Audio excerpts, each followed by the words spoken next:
Hello, എൻ്റെ കൊത്തു പൊറോട്ടയുടെ ഇൻഗ്രീഡിയൻസും അതുപോലെ തന്നെ ജസ്റ്റ് ഞാനൊരു റെസിപ്പിയും നിങ്ങളോട് പറഞ്ഞായിരുന്നു, ഷെയർ ചെയ്തായിരുന്നു, അപ്ലോഡ് ചെയ്തായിരുന്നു. ഇതിൽ ഞാൻ ഡീറ്റെയിൽഡ് ആയിട്ടുള്ള ഒരു റെസിപ്പി വീഡിയോ ആണ് ചെയ്യുന്നത്. അപ്പോൾ ഏറ്റവും ആദ്യം ഞാൻ എന്ത് ചെയ്തു, പാനിലേക്ക് ഓയിൽ ഒഴിച്ചു. അതിനുശേഷം അരിഞ്ഞു വെച്ച സവോള ഇട്ട് നന്നായിട്ട് സോട്ട് ചെയ്തു. സവോള ഇട്ട് സോട്ട് ചെയ്തതിന് ശേഷം അതിലേക്ക് എന്ത് ചെയ്തു, പച്ചമുളകും തക്കാളിയും ഒക്കെ ഇട്ട്, പച്ചമുളകും തക്കാളിയും സവോളയും പിന്നെ നന്നായിട്ട് ഒന്ന് ആവാനായിട്ട് എന്ത് ചെയ്തു, നന്നായിട്ട് ആവാനായിട്ട് ഉപ്പും കൂടെ സാൾട്ടും കൂടെ ഇട്ട് കൊടുത്തു.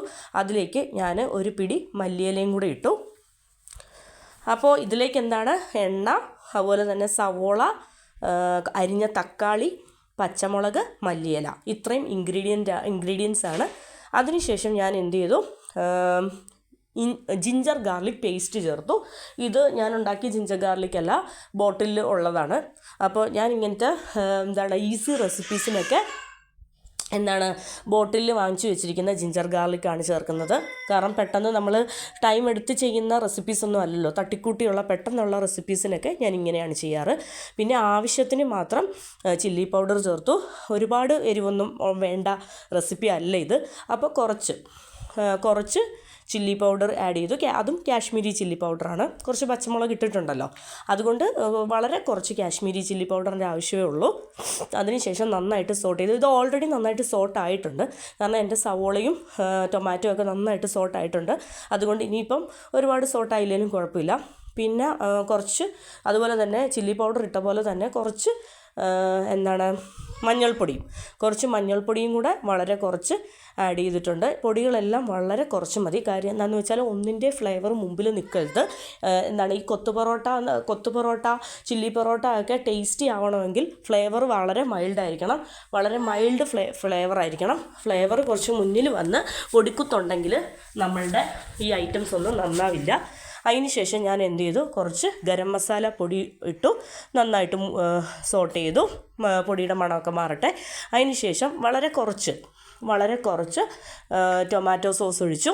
അത് ഒരു ഫ്ലേവറിന് വേണ്ടിയിട്ടാണ്, ഓപ്ഷണലാണ്. ടൊമാറ്റോ ഓൾറെഡി ആഡ് ചെയ്യുന്നത് കൊണ്ട് ടൊമാറ്റോ സോസ് വേണമെങ്കിൽ സ്കിപ്പ് ചെയ്യാം, പക്ഷേ ടേസ്റ്റ് കൂടത്തേ ഉള്ളൂ, കുറയത്തില്ല. അപ്പോൾ ഞാൻ എന്ത് ചെയ്തു, കുറച്ച് ടൊമാറ്റോ സോസും കൂടി ആഡ് ചെയ്തു.